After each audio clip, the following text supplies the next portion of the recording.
مسلمانان di cejna Remezanê de ewilî ji bo nîmêja Eydê berê xwedan mizgeftan. Li Rihayê bi sedan welatî ji bo nîmêja Eydê li mizgefta dergehê hatin bahev. Piştî nîmêjê Misilmanan cejna hev pîroz kir. Wezîrê Xebat û Ewlekariyê Faruk Çelik, şaredarê bajarê mezin Celalettin Güvenç, waliyê Rihayê İzzettin Küçük û parlamenterê Rihayê Seydi Eyüp jî cejna welatiyan pîroz kir.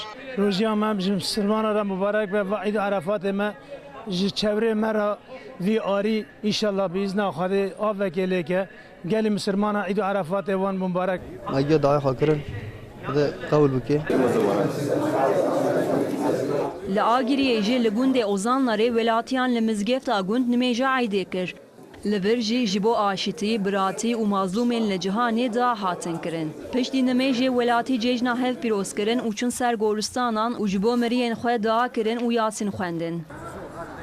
فأقبلت امرأته في صرة فصكت وجهها. Li Herêma Kurdistana Iraqê li Hewlêrê jî ji her reng û milletê bi sedan Misilman li mizgefta Celîl Hayetê nîmêja Eydê bi hev re kirin. Bawermendan ji bo şerên ku li erdigariya Misilmanan bi dawî bibe û hemû mazlûmên cihanê ji bin zilm û zordariyê xilas bibin da kirin.